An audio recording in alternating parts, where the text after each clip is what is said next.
Real estate వాళ్ళకి చంద్రబాబు నాయుడు ఒక boom offer ఇచ్చుకొచ్చారనమాట. సాక్షి దాన్ని నెగిటివ్‌గా రాసుకొచ్చింది గానీ, రాష్ట్రంలో పారిశ్రామిక మౌలిక వసతులు కల్పించడం ద్వారా పెట్టుబడులను ఆకర్షించడానికి ఏర్పాటు చేసిన ఆంధ్రప్రదేశ్ ఇండస్ట్రియల్ ఇన్‌ఫ్రాస్ట్రక్చర్ కార్పొరేషన్ ఏపీఐసీని చంద్రబాబు సర్కార్ పూర్తి రియల్ ఎస్టేట్ బ్రోకింగ్ సంస్థగా మార్చేశారు.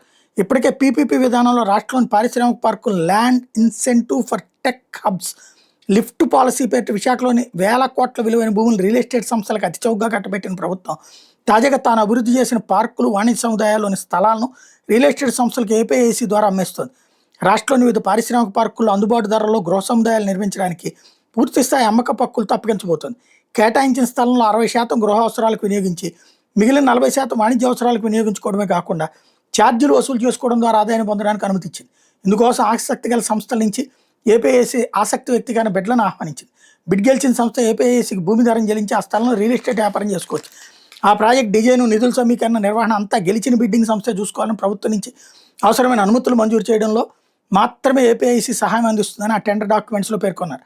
ఇవే కాకుండా నగరం నడిబొడ్డున ఉన్న జోనల్ కార్యాలయాలు లేదా పారిశ్రామిక పార్కుల్లో వాణిజ్య సముదాయాలను ఏర్పాటు చేయడానికి ప్రైవేట్ సంస్థలకు ఏపీఐసీ భూములు కేటాయిస్తుంది. ఇందుకోసం విలువైన భూముల్లో సుమారుగా 1 ఎకరం స్థలాన్ని కేటాయించబోతోంది. ఈ స్థలంలో వాణిజ్య సముదాయాలు నిర్వహించుకోవడానికి 33 ఏళ్లకు లీజుకి ఇవ్వనుంది. అలాగే అభివృద్ధి చేసిన స్థలంలో ఏపీఐసీకి 10,000 చదరపు అడుగులు ఇవ్వాల్సి ఉంటుంది.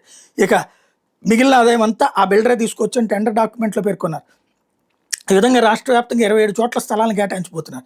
ఇందులో అత్యధికంగా జోనల్ ఆఫీస్ కార్యాలయాలు ఉండగా మరికొన్ని చోట్ల ఎంఎస్ఎంఈ పార్కులు, ఇతర పారిశ్రామిక పార్కులు ఉన్నాయి. ఈ 27 చోట్ల వాణిజ్య సదుపాయాలు నిర్వహించుకోవడానికి ఆసక్తి గల సంస్థ నుంచి బిడ్లను ఆహ్వానించింది. తెలుగుదేశం నాయకులు, కార్యకర్తలు ఎవరైతే పార్టీ తరఫున రియల్ ఎస్టేట్ వ్యాపారులు పండగ చేసుకుంటారు బిల్డర్లు.